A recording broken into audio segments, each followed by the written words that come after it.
Hi, my name is Sean Walker. I'm a Principal Product Excellence Architect here at ServiceNow.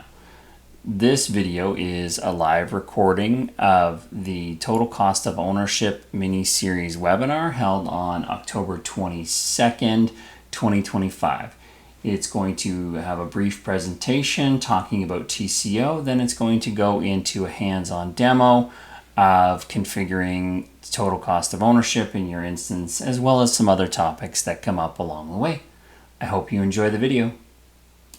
Well, welcome everyone to Total Cost of Ownership. And this is going to be a ham mini series, we call them, where we're going to just focus on TCO. I know a lot of you have a bunch of questions usually for us that come up in those office hours, and you always want to kind of pick our brains. But today you're going to be picking our brains regarding this topic, specific topic, and that's TCO. Can hopefully run some more of these. We'll send out a survey at the end of this. So if there's any other comments you want, any other things you want to see us kind of dive a bit deeper into, let us know. And we'll try and get another couple of these mini series fired up for you. So yeah, these sessions, they're really not for troubleshooting or kind of individual issue resolution. We can't really do that, or not really intended for implementation support. Just kind of here to give you more knowledge about the specific feature. And I know there might be some partners on here, not sure. If there are, just kind of hold your questions and let the customers ask the questions.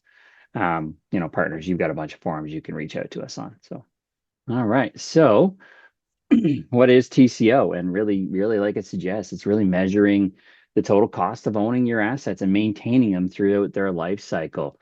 It's going to include like those costs of purchase costs, your support costs, any kind of maintenance or contract costs and disposal, and basically your overall operational costs or anything that might come up or you think or you want to deem as an expense against that asset.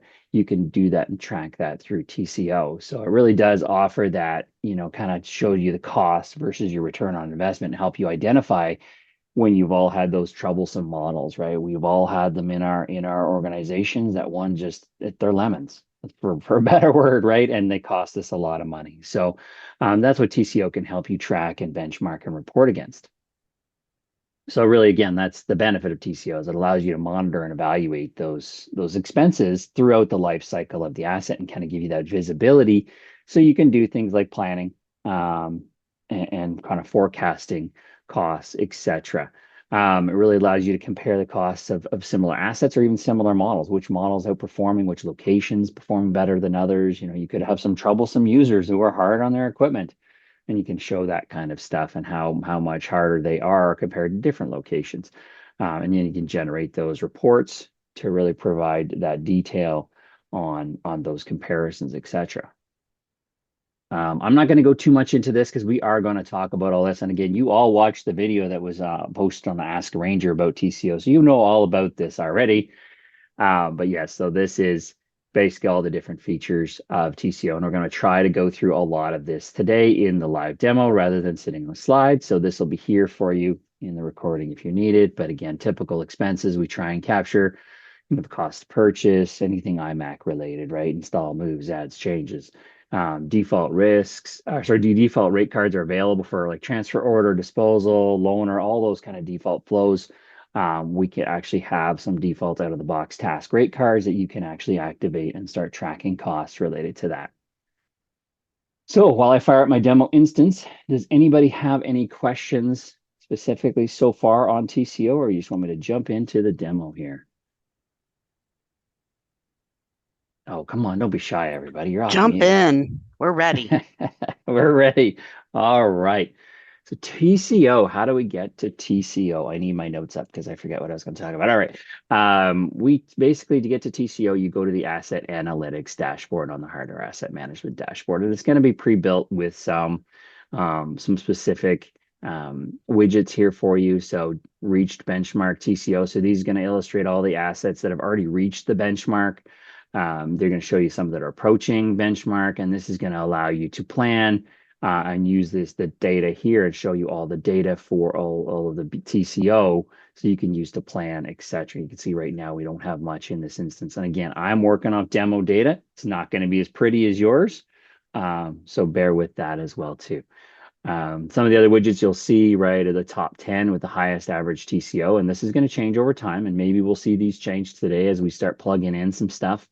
Um, and then you can actually see these assets reach TCO by category. And again, we don't have any generating here. Demo data, we're going to try and kick some of that off today as we go through and populate some of these values you're going to want to have populated to start calculating TCO properly.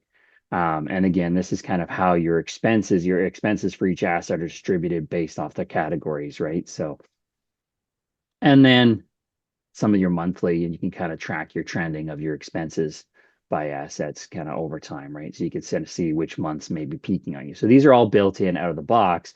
So once you've started putting in all of your data for tracking TCO, you're going to be able to see these refreshing for you.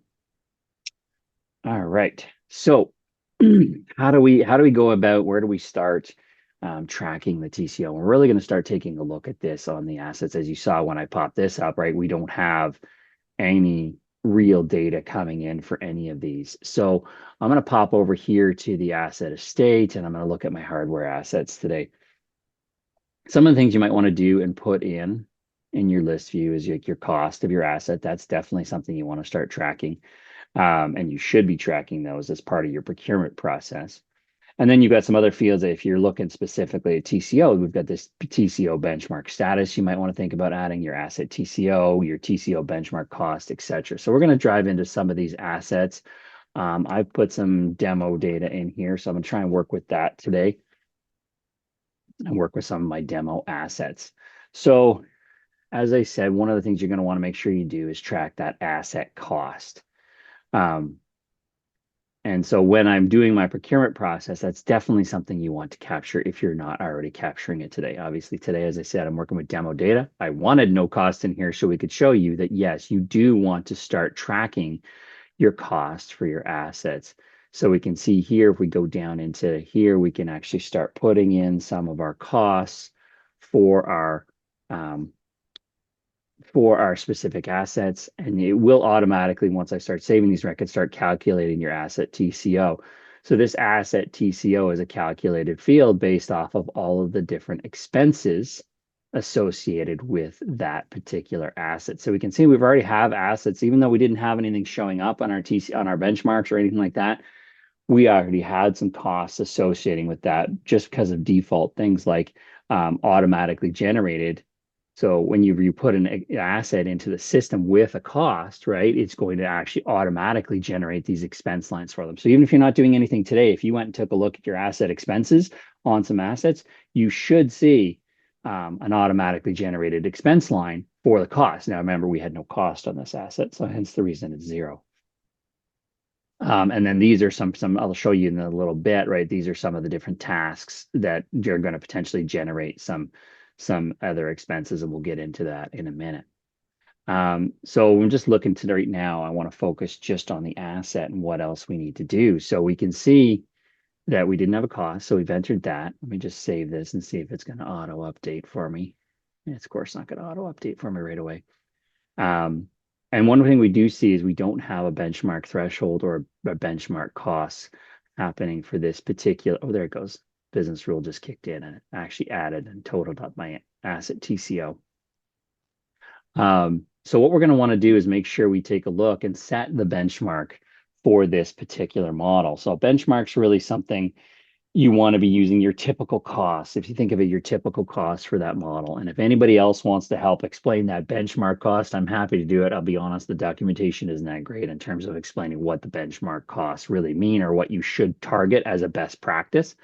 So I'm going to dive into the model here. And so all the benchmarks are based off of the model. So that way you can compare an specific asset's performance against the typical benchmark. This will allow you to see the performance of certain assets or all the different assets and how they vary and how they perform against what the typical cost or that benchmark cost would be for each one of that specific model. So you can start seeing, like as I said, it'll really start highlighting some of those lemons. If you have, a bunch of incidents being fired up against it and you're tracking those costs, or who knows, different RMAs, those kind of things happening against that, depending on what you're tracking, you'll be able to compare those individual assets against what the other ones of the same model are performing and against what you deem that kind of cost, right? So if we look at this model and we say, okay, typically you should probably have your typical cost, your average cost for this model when you procure it, right? You've negotiated your purchasing prices and say, let's say, for example, this one is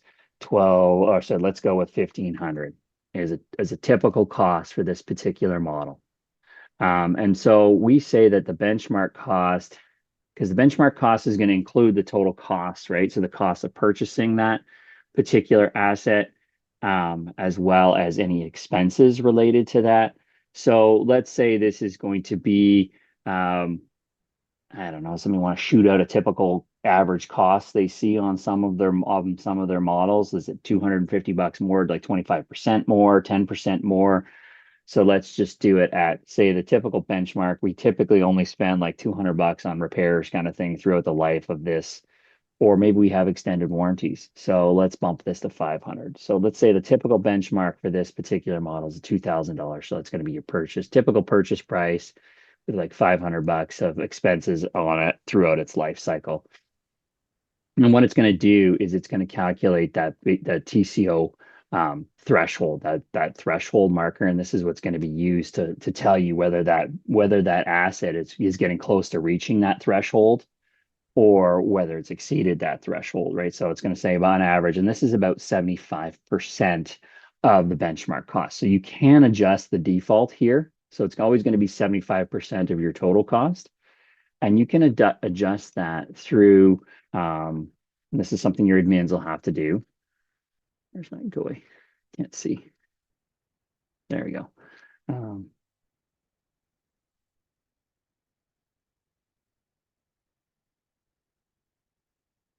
Sorry, mornings, I can't type.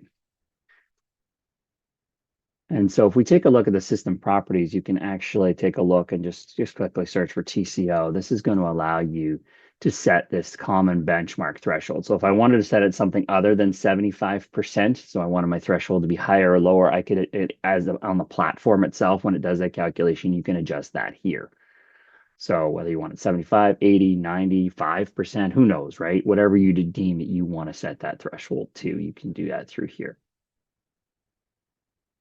And so, yeah, so that's pretty much it. So we can see here that we've set, oh, one of the other things that I recommend also doing, and this kind of has to do with some of the other features within HAM, like the asset refresh. We talked about that last kind of mini series, how we set the useful life, and that's the typical useful life of this particular model. So based off your organizational policies, how long do we keep this model in circulation? How long is it useful to our organization? Do we typically get it with a 3-year warranty? Therefore, we don't want to have any assets in our estate that are out of warranty. We would set that to 36 months. Maybe it's 4 years you keep it, so keep it to 48, etc. Maybe you keep them longer, maybe you keep them shorter, depending. So I would always look at setting your useful life of your models to say what's your policy on typically how long we maintain these. And that's going to do things like set that eligible for refresh value on the individual assets based off that asset's created date and the total useful life. Once it reaches that, it's going to say, hey, you can refresh this sucker, or you should refresh this sucker. Any questions on the model? Yeah, go ahead. Go ahead. Yes, question. Sorry. Sure. Back to the benchmark threshold in the system properties. I was taking another note and I missed, is that value, that's a dollar value? Is that what that is? Percentage. A So right now percentage. it's set to 75% of 2,000 is 1,500. So it's going to Okay. automatically calculate that value. So that's the percentage that's used to calculate your threshold automatically. Okay. Yeah, because I know you mentioned this wasn't not really well documented in terms of the, so yeah. yeah, I wanted to make sure I caught it. Thanks. Right. And that's kind of where you have to think about policy too. And again, you guys have probably been in the HAM, asset management, a little bit longer, but typically what kind of expenses do you see on an asset or you want to see, or what would be a Right. red flag for you, right? If I'm tracking all these costs, should I only see, 25% more than the total cost, 50% more than the total cost? What's my Right. typical expectation for my organization? TCO is very organization specific, right? What Yep. does my organization consider an expense? And that's why all of the rate cards, et cetera, we're going to go through all set to false, right? They're not active. depends on your organization and what you deem as an expense you want to track and be able to report on of your total cost of those assets. Okay, perfect. Makes sense. Thank you. Mm-hmm. All right, so now we've set this, we've saved this model, save it again too. So we're going to come back into the asset, and if any luck, it's going to refresh that, and it has not refreshed that yet. So it'll just take a minute to refresh some of those benchmark thresholds. Like, oh, there we go, hits refresh, and there we go. So now we can see that benchmark threshold's been carried over from the model of 1500, and total benchmark cost has been carried over from the model. And you can see here that our benchmark status is not reached because our asset TCO is 1424, whereas our threshold is 1500. So we're not quite there yet. We haven't hit that threshold where we need to trigger an alert, basically say, hey, this asset's approaching the benchmark, or it's exceeded the benchmark, etc. Right? So what's going to happen is it's going to switch to approaching the benchmark cost once it goes over this threshold. So we're not quite there yet. So we have not reached the benchmark threshold, but we're going to be approaching the benchmark when we exceed 1500. And that's what these values mean. And then obviously reached means that it has greater than the benchmark. And so it means it's typically costing this asset. And what that'll signify is this particular asset, once it hits reached, it's going to mean it's something's going on. And this is not typically the type of expenses we want to see for these types of assets, or this asset specifically, something specific with it can help you identify those quote unquote lemons, right? Like maybe it's cost too much to maintain this particular asset. We should maybe get rid of it. We've all had those cars that are lemons, right? We've all bought one that looks perfectly and your friend has the same one and it works perfectly and yours just is in the garage every 2 weeks, right? So we've all had that. Or maybe you haven't, you've been lucky. Yes, go ahead. Just one thing that I picked up on from the video was for sure that you have to have your model information pretty cleaned up for this to work as well. Correct. We're still in the middle of that. So I'm absorbing and understanding this, but at the same time, we're not quite there yet with. Yeah, and that's going to be not just you, right? That's going to be a lot of people, and hopefully your organization and others are working towards that standardization, right? This is really going to help with that as well too, right? So if you're having some pushback, say from your organization saying, well, we want to be able to buy what we buy, but then you can start tracking some of this. Even if you don't have that model standardization, you can start showing some of the higher cost items. Like, okay, you want this one, but on average, it costs us X amount more to maintain this type of device versus another one, right? You'll actually start being able to generate some of that data to then eventually hopefully get to that standardization, right? Because standardization will drive down cost. So, yeah. Cool. I've got a question for you too as well. Sure. If we're not sure what our total cost is, could we put like the retail price, and then under the unit cost, we could put what our discounted rate price would be? Sure. Yeah. Okay. Because if you think that I put in the benchmark, yeah, exactly. Because I put in the model, if we look at the model, right, and for this one, that's kind of what I did, right, is I put in that typical retail price 1500, but when I look at this particular asset and I go to the cost, remember I put in the 1, 2, 3, 4. So that can be by quote unquote discounted cost. Okay, thank you.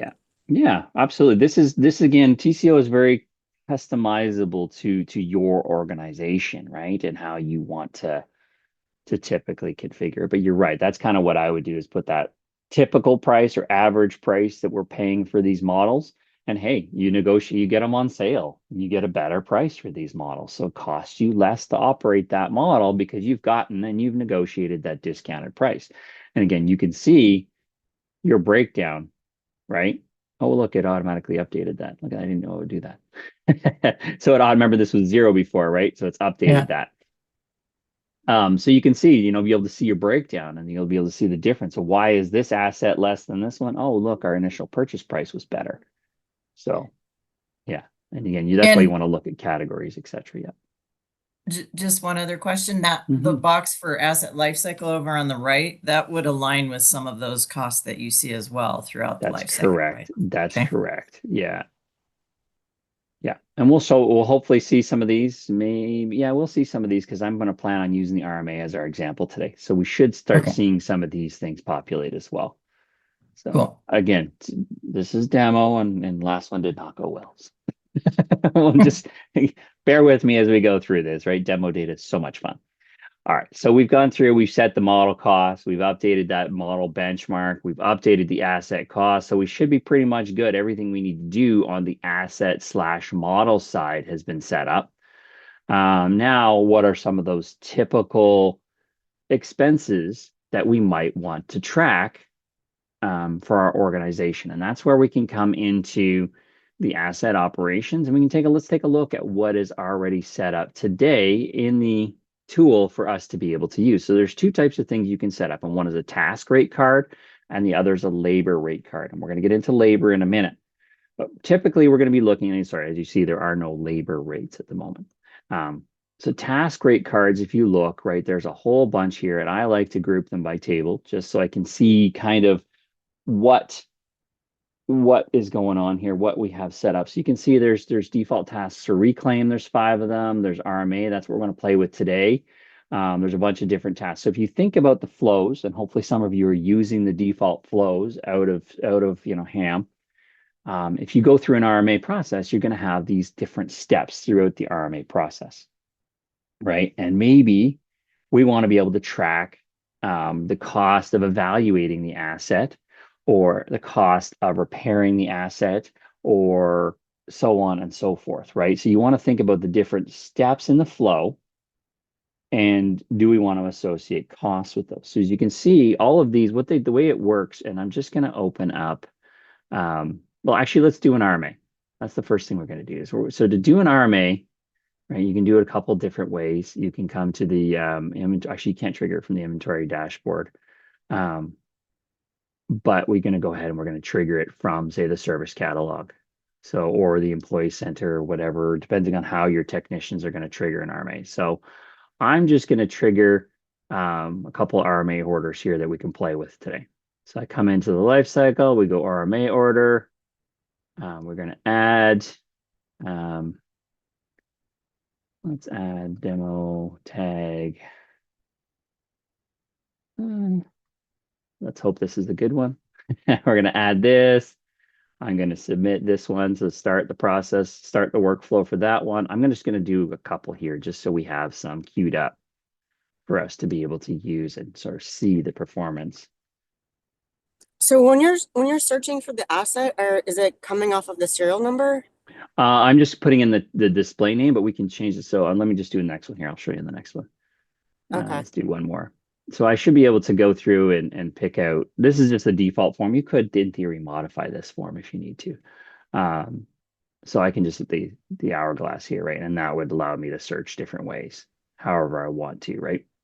So I could do based off serial number. In this case, I'm just doing asset tag, right? State is probably good too, right? To look at, pending repair, those kind of things, or display name.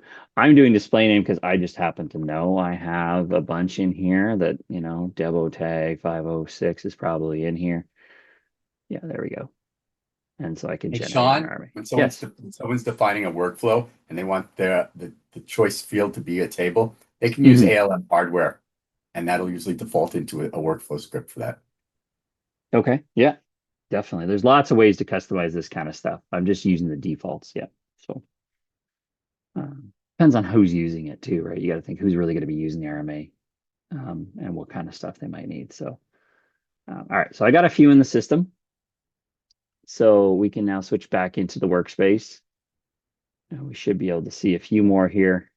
All right. There's a few more here opened up. I don't remember which numbers they were. Oh, they're created is there. There we go. So we can see these 3 are 5, 6, and 7. Okay. So what was I doing? Oh, right. Forgot what I was working on. So if we switch back over to the rate cards, right, we can see, and let's open up that first RMA actually. I'm all over the place. I know. Let's open up this first one, RMA 5. And I'm logged in as a sysadmin right now. I'm going to log in in a couple minutes as a technician too. But right now we can see the first RMA line has been created. Right, we only have one asset on this particular RMA, so there's only going to be one line item. And then once we're into that specific line item, we can see the very first task has been generated, and this is the assessment task. Right, so we have to decide as an organization, does this the time or of our technicians evaluating and assessing this particular device need to be tracked, right? Do we want to track the costs associated with that? And we're going to say yes. So I can come back over to my task rate card, and I can see right here, we have an RMA assessment rate. Is everybody following me so far? So the RMA is in the assessment state. The task name is assessment, and we're looking at the rate card for assessment. Okay, so what it's looking at is it's looking at this table, the RMA task. So when this particular task gets generated, it creates a record in the RMA task table. So this is an individual record. So what the rate cards are triggering on is based off of records being created and meeting specific values. So these ones are predefined, right? So you can't really see how it's filtered, but if you come down in here into your edit conditions, you can see that what this particular rate card is looking for is where the task name is equal to assessment. So the record gets created in the asset RMA task table, and where the task name equals assessment, that's when this potential rate card can get triggered or should get triggered depending on how we have it set up. So in this case, we can see it's not active. So we're going to turn this on. Now this is active. So now this particular rate card will take effect.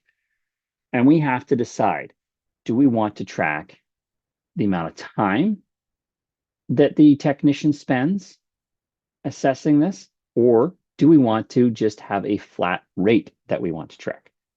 For this one, I'm just going to set up a flat rate. Maybe on average, it takes them 2 minutes one time, but it takes them 45 the next time. Who knows? We're going to set up a default rate of, let's say, $15. And so what's going to happen is whenever the assessment task on an RMA gets closed, it's going to trigger an expense against that asset for a flat rate of $15. Everybody following me? I'm going to say silence is yes. Okay. So now that's saved. So I'm just going to close this out, right? We can see here, we just refresh this, right? RMA assessment, right? Now has a task rate of 15, not using time worked. There's no labor rate because it's a flat task rate and it's active equals true.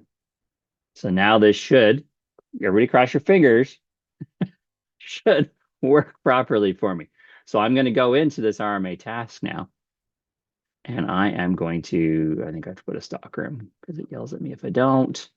I'm going to put in I'm going to call my vendor, do my assessment, blah, blah, blah, get my RMA number. And I'm going to choose my RMA action. And I'm going to say it's an on-site repair, something I'm going to fix, or my technician's going to fix myself. Let's just put in some details here. I don't know, screening, how's that? And we are going to hit close task. Again, we don't need to track the work because it's a flat rate. So I'm going to close the task.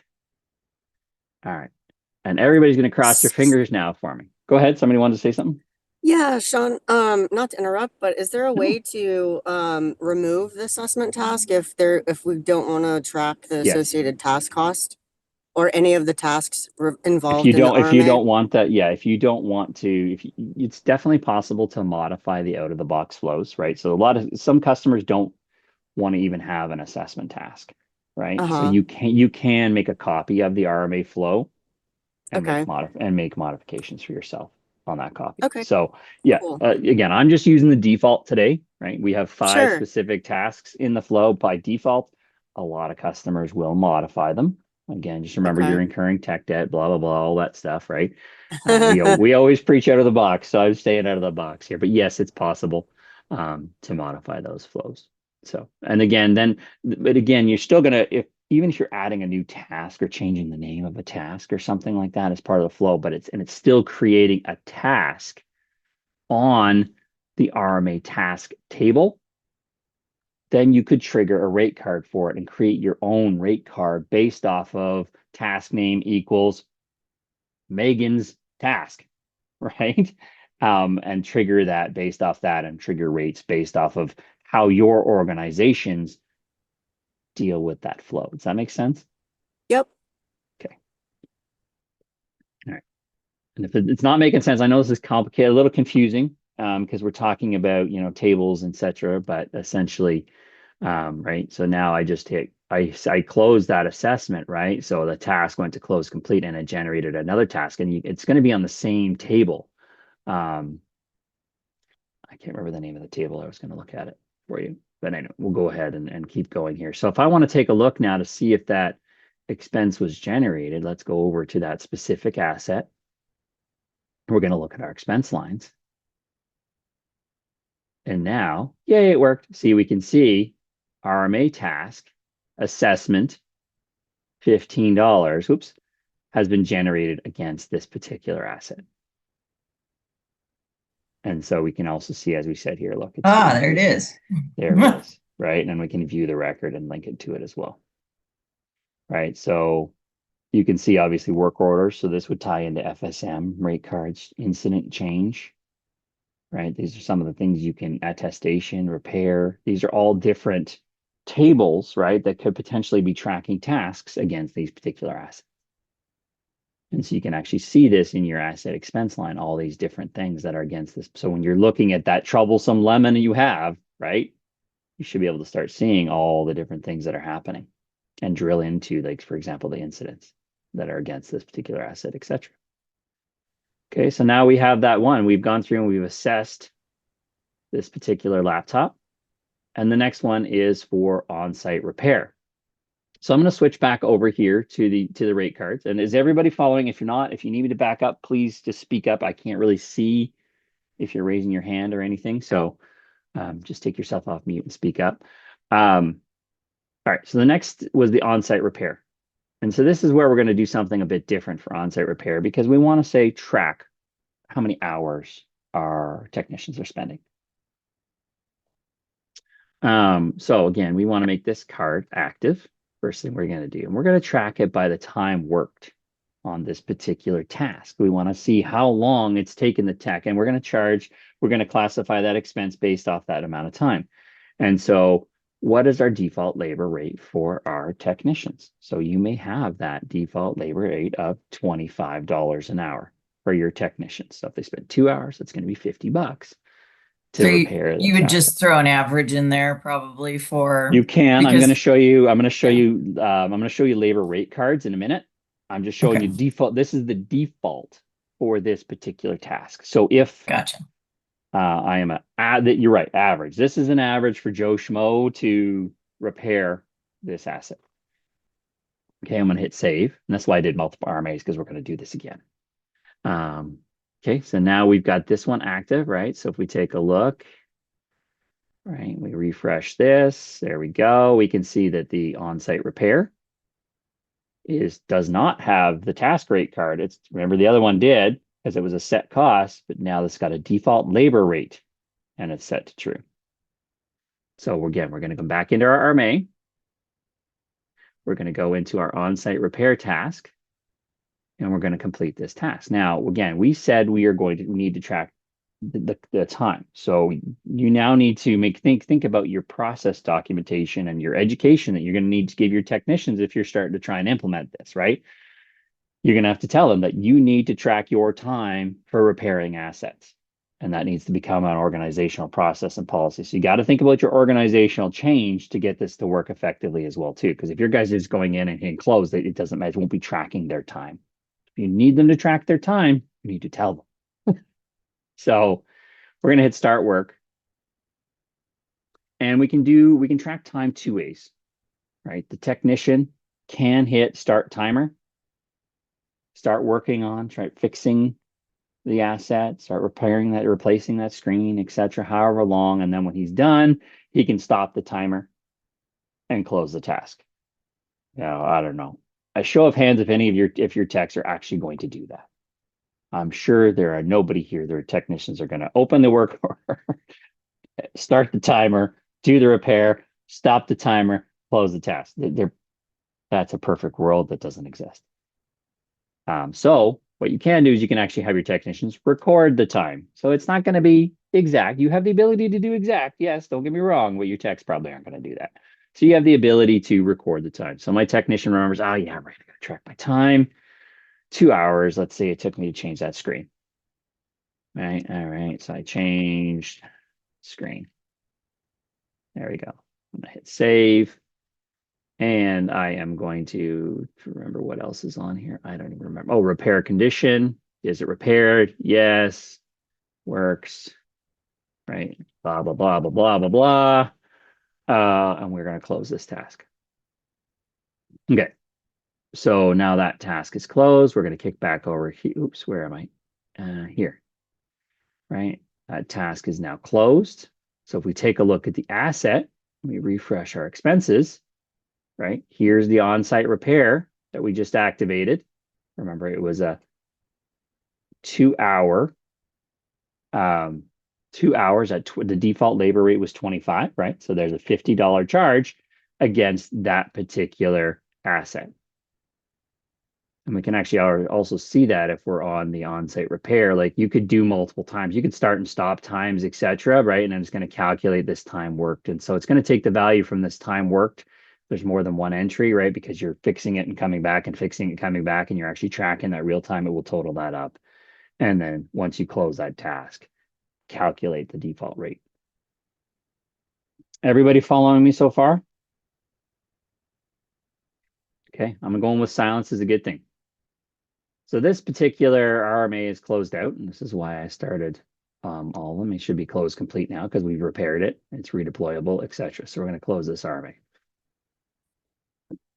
Okay, so now I'm going to actually do, let's say, for example, I think it was Rhonda, you were asking, does it have to be the same rate? No, it doesn't have to be the same rate, right? You may have technicians in one part of the country that are one labor rate, technicians in another part of the country that are a different labor rate. You may have level 1 techs, level 2 techs, level 3 techs. You may have just different expenses that you need to track in a different way for your assets. And how do you do that? So the default labor rate was 25.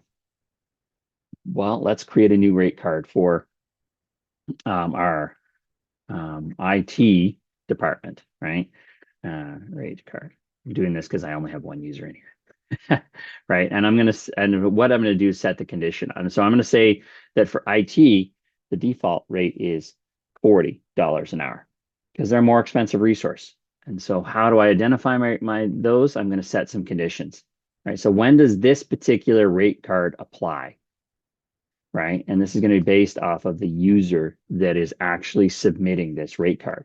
So I'm going to do, in this case, department, I could type, department is IT, right? So whenever the user who is doing the RMA in this case, right, is going to, or any task, right, within here, this rate card is going to apply, right? So does that make sense? So now what I'm going to do, and so this is active, right? So if I come back here, we should see a new rate card here. Right? Active is true for IT. It's going to be an hourly rate of $40. So again, you can set this throughout your organization as well. I'm now going to impersonate my tech.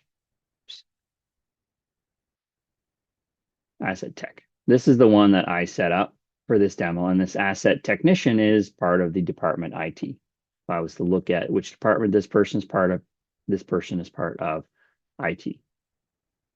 Now, I've not tested this. As you can see, I haven't even impersonated this user yet. So we're going to cross our fingers again, everybody. We're going to go into the hardware asset workspace, and this technician is going to now take care. I'm a tech. I need to go through and I need to do RMAs. I'm going to say, okay, RMA number 6 is open. And I'm going to see what it's for. Okay, so there's a repair on this one. So I need to assess what's wrong with it. So we're going to come into this assessment task. And I'm going to say, okay, I'm working in Southern California warehouse, RMA action. I'm going to do an on-site repair again. I called the vendor, got my RMA number, and we're going to do the same thing. The screen's broken on this one too. Right.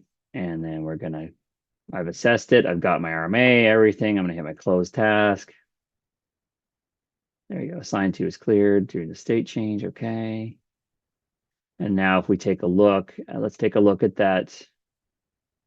Oh, what's not saved here? I don't know why that said that. Top right. I missed something, did I? You have to save once you've done your repair. You have to save it so I it thought I knows had that saved workflow can this. close. All right, well, it's close complete anyway. Again, how it is. All right. Anyway, we're going to go into our asset and we're going to see that our expense line does have this one generated. So it did the one-time assessment. Remember, that was a flat rate. But now, as the technician, I'm going to complete the on-site repair. All right, same thing as before. I'm going to assign this to myself. And I'm going to fix it. And it said, oh yeah, I was able to fix it properly, just like we did last time. And we're going to hit, oh, right, this again, sorry, I apologize. This is the start. This is the one where I'm tracking time and I haven't followed the organizational policy like I was supposed to track my time. So I'm going to come here and I'm going to record my time and I'm going to say it cost me 2 hours again to fix this. Obviously, in your procedure documents that you produce for your technicians, you want them to fill out information. Don't do as I do, do as I say. And we're going to close this task out. Hopefully I didn't forget anything. All right, so now this one has closed out. We can come back to our asset. Let's refresh this. And now we can see that the repair task has charged $80 instead of, if you remember before, the default was 50. Now it's 80 because I am in IT. My default labor rate is 40. Therefore, 2 times 40 is 80. All right. How are we doing so far?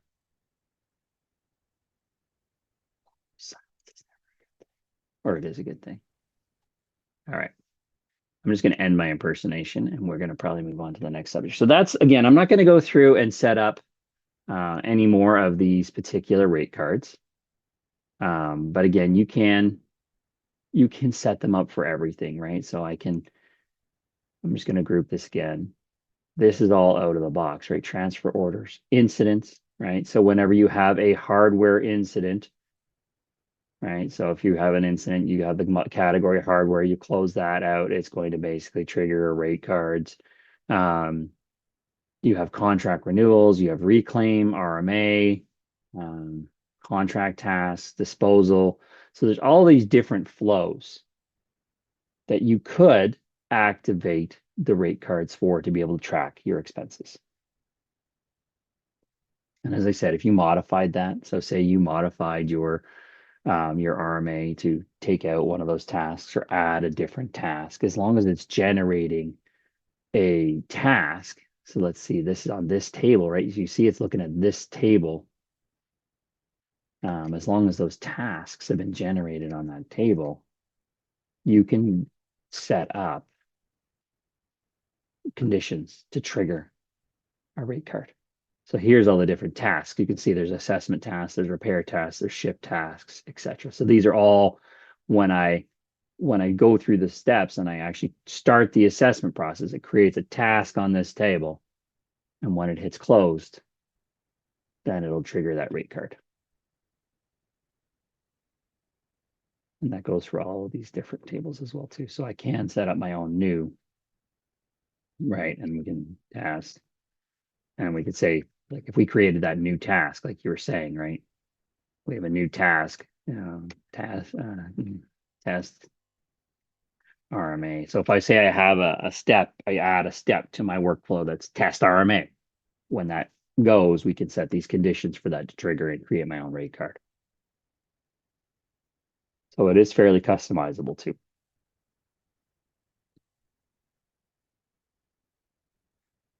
Okay. So one thing that I think, and I could be wrong, you guys can correct me if I'm wrong, that you're going to think about wanting to track are things, additional costs for, say, contract costs.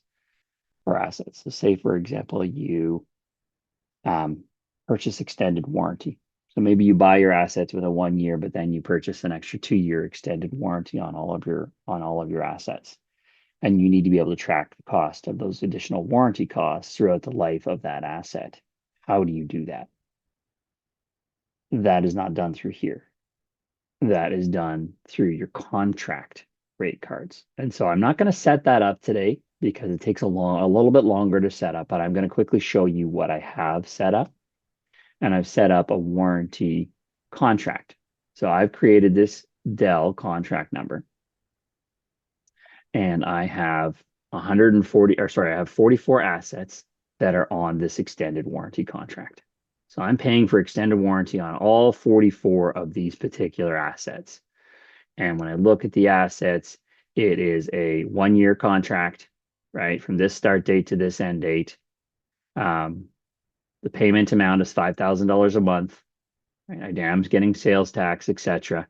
So my question is, how do I take that $5,000 a month and break it down across all of my assets for a 12-month? It's paid monthly, right? So I break it down for a payment each month and track the expenses as they occur on this asset every month. Does everybody follow me so far? Silence is Yeah, good. but it seems like this would happen more often with, you know, servers and network equipment than it would with PCs. Yeah. And absolutely, I'm just using PCs because that's the data I have. Yep.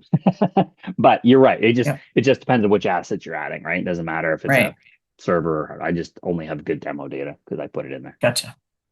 Yeah.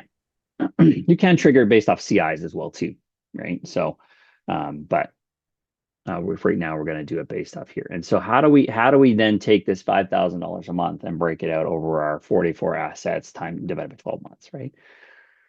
That we do through our contract rate cards. So this is something that existed pre, HAM TCO. That's why they're not kind of bundled together, I'm assuming. And so what we have to do is we have to create a contract rate card. And so a contract rate card is going to be doing very much the same thing as we just did on the TCO. As you can see, it hasn't even been moved into Workspace. And so what we do is we create this contract rate card, and the type of contract rate card we're running our business, right? Because then it's a warranty contract. Here's our start date, our end date. We put the same things in, the intervals quarterly. Next process time is the time it's going to next generate things. And then what I have to do on the financial side of things is set my cost and my tax rate. And this is the key right here, is you distribute costs. So you're going to want to allocate and distribute costs per asset. Now, what you do have to do then is you do have to add your 44 assets here again. So it's a little bit more, more work, but it will do it. So if you add then on your contract rate card all those 44 assets, what's going to happen is it's going to then, at the next runtime, generate expenses. So it's then going to take this 5,387.50 and divide it by 12 and allocate that to all 44 assets. So if you add and remove assets from contracts, right, then they won't generate expenses. So the things will change, right, as they move through and as you modify, as the years go on, you add or remove devices from these contracts. It's going to then trigger based off of the added date, etc. So that's how you add it. And so if I was to take a look at one of the assets here under this particular one, we can see there's a bunch of expense lines here, and we've got contract rate card for this contract, right? We can see we've got some costs that have been generated. And so there's that 5,000, broken down by the 44, etc. See, these are the costs each month that have occurred. Now, again, it's not complete because I just put this data in and I've had to backdoor trigger it a few of these extras, but yeah, you can see how it starts tracking that on a monthly basis. Right, we've got January, February, and then of course I didn't finish running it for each month. So does that make sense? So that's how I would add a different contract type expenses to my asset. I have an oddball question. Okay. So we're leaning into the possibility of having some leased assets in our environment along with the purchased ones. And I think that might be a perfect scenario to actually track the costs against each other to see which one is more cost effective. To some degree, you know, as far as how the work is done and everything else would be a little complicated, but how would you put a leased one in, and would it use that contracts piece, or would we do It that would still differently? track the expenses against the asset as well. So yes, you would Okay. put on your, you'd want to put in your lease contract. I don't know if I have any in here. Let me see if I have any lease data. And we don't have to derail. I just Right, wanted to right. know if it Leases was are a bit possible. different, and I Yeah. don't know if I have data to go into too much. Okay.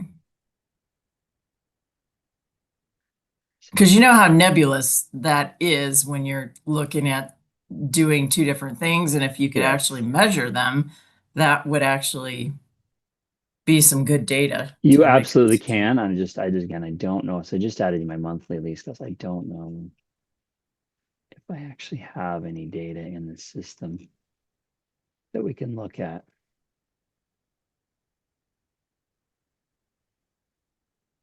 Oh, we have a few. I don't know what data this is again, as I said. Let's see, we got lease costs. Oh, I thought it said did not equal 0.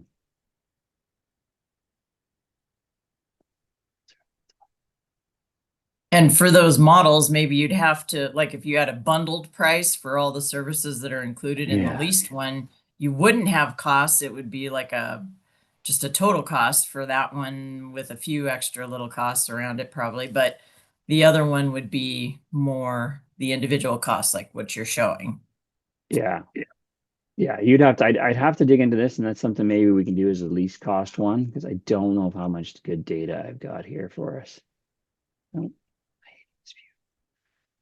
Oh, I didn't say that out loud. I don't know why it's not filtering properly. I don't think I have any really good data here that's going to really maybe show me Okay. any good stuff on lease, but you absolutely can. And we can dig into that. You absolutely can track lease costs, and then it's still gonna throw an expense on there on the asset line, right? You're still gonna see your it'd be a lease contracts, right? And you can still do the same thing and see your monthly lease costs and payments, etc., against these particular assets to be able to Don, I know track them. Yes. when client leasing, they actually built in the cost of the asset and then all additional costs. So they had two line items for every asset, the services supporting it on the lease, and then the actual cost of the asset on the lease. Right. And that's exactly. So it depends on how you're doing it, right? If you're just paying that one-time cost, or it depends on whether you have those bundled services, whether you don't. But you're right. If they're just paying that kind of lease plus all your maintenance costs It and all might your be hidden, support is what I'm costs. saying. Yeah. Yeah. Like, Yeah, absolutely. Yeah, you can do all that kind of stuff. So TCO is right. That's where we're here. TCO is going to work off of the total of your expense lines, and you're going to be able to see your expense lines. So if we come back on, that's what I was just going to get into now is some of the reporting, right? And we can start looking at some of the costs now, how they roll up. Now, I don't have a ton of data in terms of expenses generated. I do have some. So we're going to go ahead and create, there's two different kinds of reports we can now create. We can do a comparative report. And this is where we want to compare the actual TCO costs in this case. So you can do a comparison report, or you can do a versus benchmark. So versus benchmark will be, I could see how my assets with set conditions are performing against the benchmark for that model. I could also compare, and the TCO comparisons what we'll do is how, say, the models are performing against either benchmark or against maybe another thing. So we're going to do locations in this case. So I've got some of those assets I was playing with. I changed the locations. So some of them are in one location, some are in another location. So we can actually compare how one location is benchmarking against, and the expenses for one location against another. You can do different attributes. And what we're going to do, we're also going to include the benchmark in here. I think my data is on the 55. Oh, damn it. Dell Inc. 5570. I think most of them I have set up are for this. So I'm going to basically have the benchmark for the 5570. So that's that it was at 1500 that we set up or something like that. I can't remember what the benchmark was, 2000 maybe. We're going to see how assets in specific locations compare against that initial benchmark. So we're going to hit save here. Apparently that was not the right model. Give me a second. Which one did we do, everybody? Remind me what model of laptop we were dealing with. It's one of these, wasn't it? Latitude 5000. Yeah, there was one specific model though. Series 5570. It was the 5570? Why is it yelling at me? Okay, that's what my notes that I took showed. What did I do to my view? Oh, I know what I did to my view. Oh, and here, no, sorry, take that back. So here's try 5580. 5580? All right, thank you.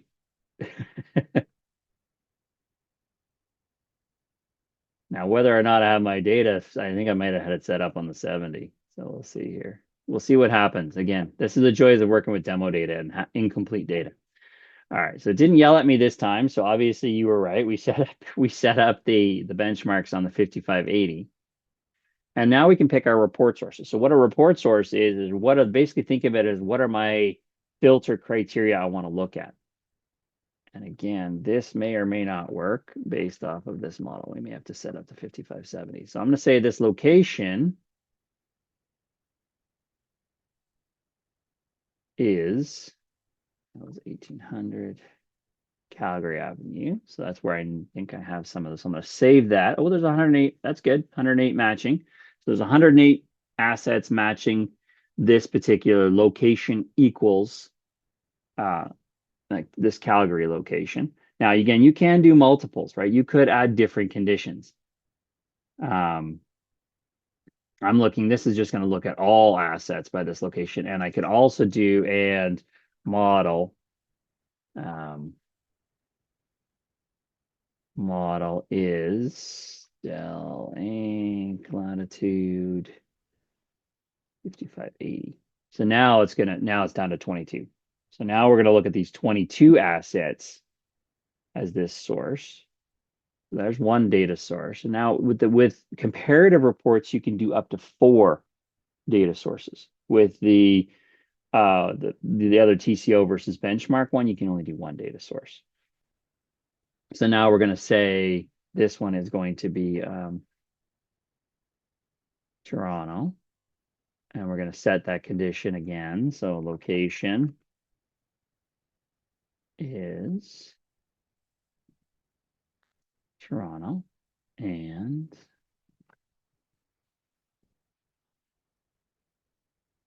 is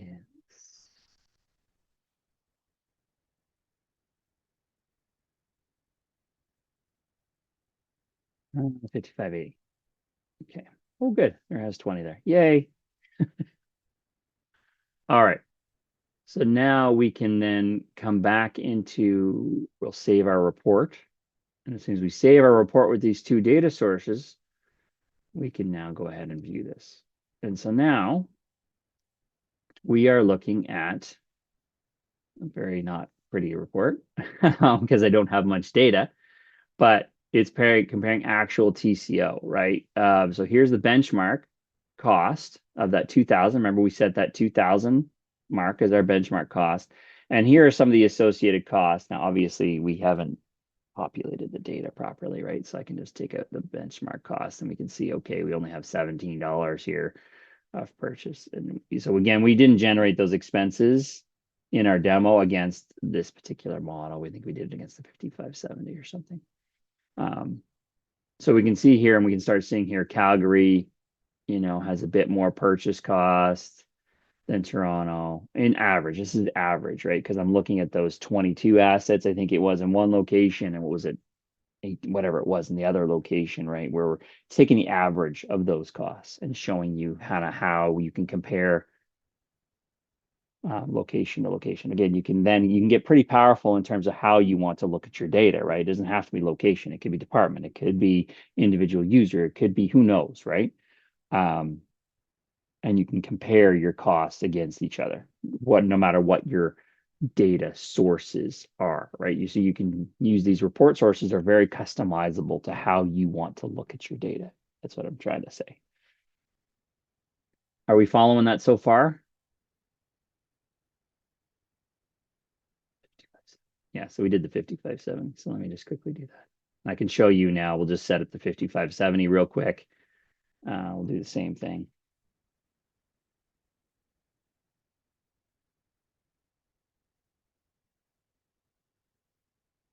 There, now I have my benchmark information in here. So then what I can do, so say I wanted to do another report here.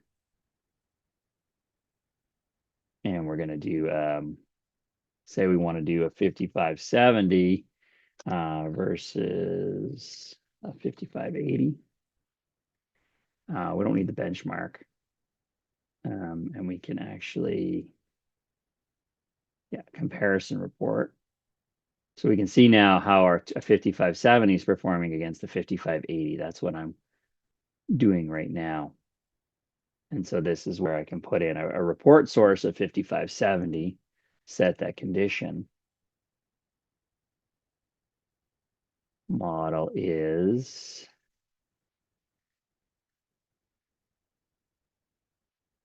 $55.70.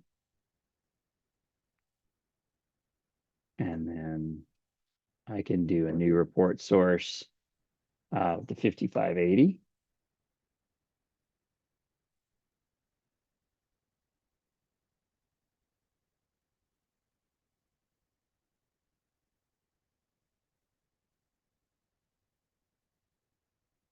And I can save this one. And then we can come back here. We'll save our report.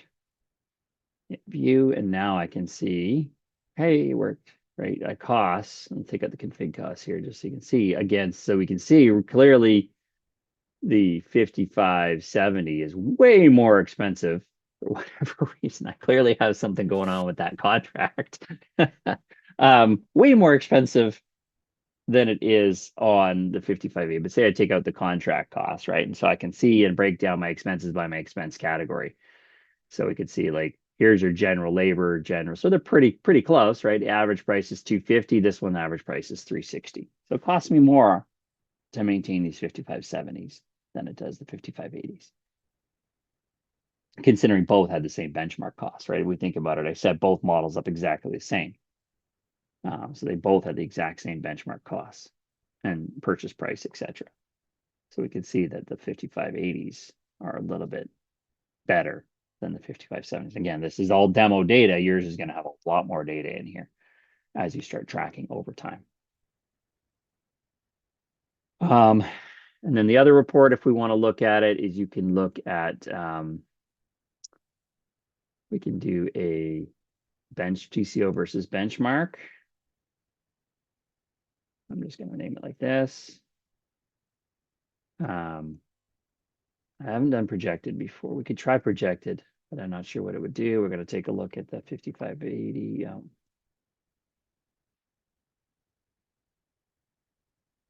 5580. Oh no, the 570 had more data.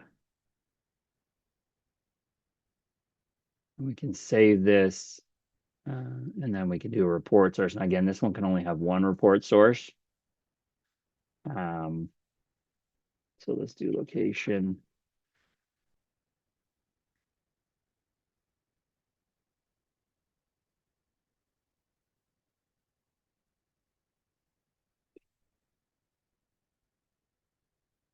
And now I can do a very specific asset actually.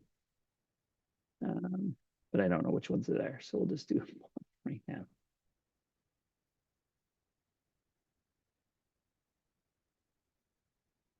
I could again do a very specific model or specific asset and see how an asset is performing against the benchmark. And so it's going to give you a little bit more visibility this way. I can't remember what the type of graph this is called.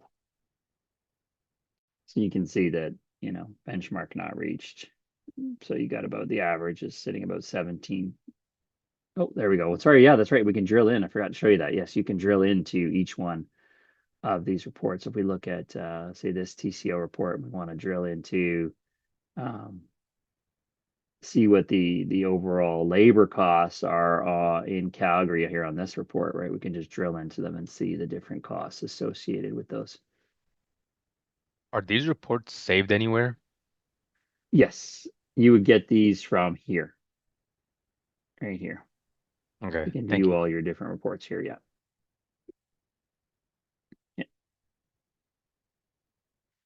And I think that's pretty much all I have for you folks. I don't even know if we're at time or not. I haven't even watching the clock.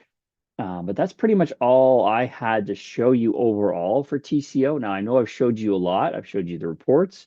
I've showed you the labor cards, the task cards. I've showed you the model benchmarks.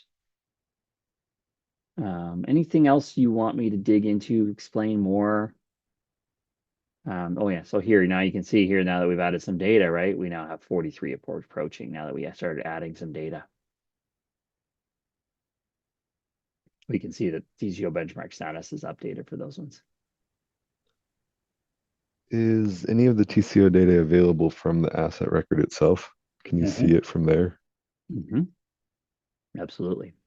So if I just open, I'm just going to pull my demos up again.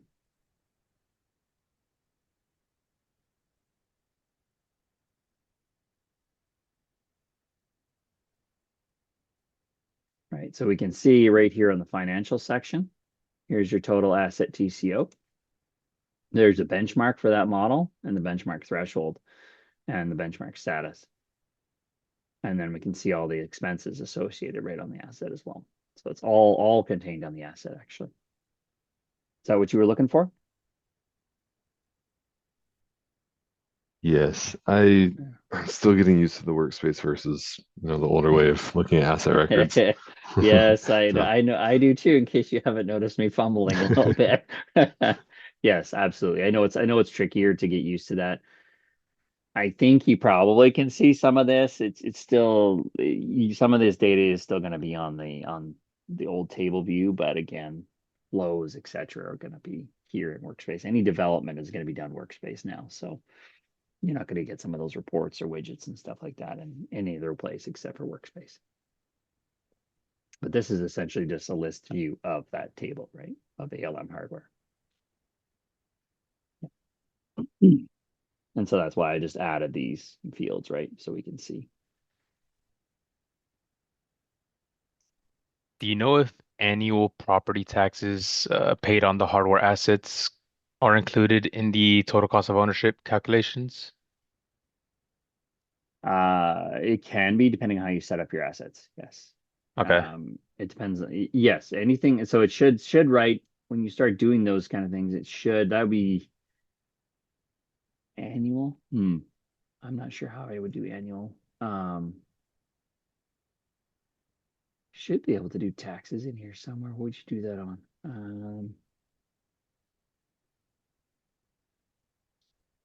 I'm not positive how to do it, but yeah, it should be. You should be able to do it. I don't see why you wouldn't be able to do it. I'm just not, I'll be honest, I'm not positive how. But I can't see it not generating an expense line, right? So anything in the expense, you can generate an expense line for, and I'm pretty sure you could generate an expense line. You may have to do it on the contract side of things. I'm not sure exactly how I would get that expense line to trigger for taxes, annual taxes. But as long as you can get it to write an expense line, it's going to be it's going to be included in that total asset TCO. Asset TCO is essentially a sum of your expense lines associated with that asset compared against the model benchmarks. All right, thank you. I could even generate new, right? You can even manually generate an expense. You can have a rate card, or you can just have, 250. I don't need a rate card for this. Test one time.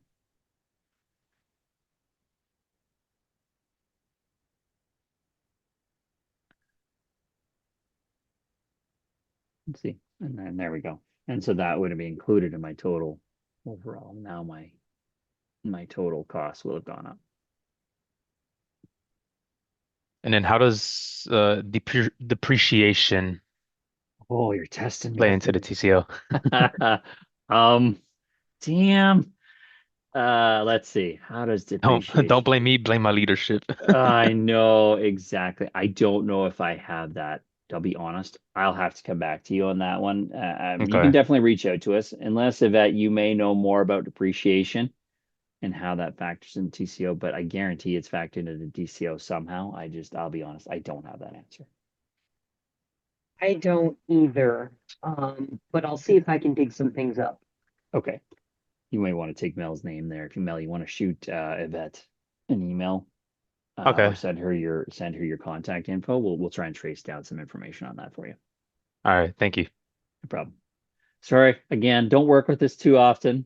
So you guys are going to hit me with lots of questions. I figured that would come today. So, all right, who else wants to stump me? Come on. I know somebody does. No, I'm okay with it. I'm okay with being stumped. No, all right. Well, hopefully you found this useful today. Hopefully you got some information. Hopefully you're starting, the wheels are turning, right? And going, oh, I could track this and this and this and be able to show this and be able to show how much these darn lemons cost me. And I don't want to use them anymore just because they like them. That would be good, right? That's kind of all these different things you can now start thinking about doing for your organization, your forecasting, your planning, you know, who knows? We all have those troublesome departments, right? Those people who think they need all this specialty stuff, and it's always causing lots of pain for the other departments. But there you go. You can now start tracking all this and proving that, yeah, you guys cost us a lot of money. So you can start using this in chargeback. You can start using it in any kind of budgeting, forecasting, that kind of stuff.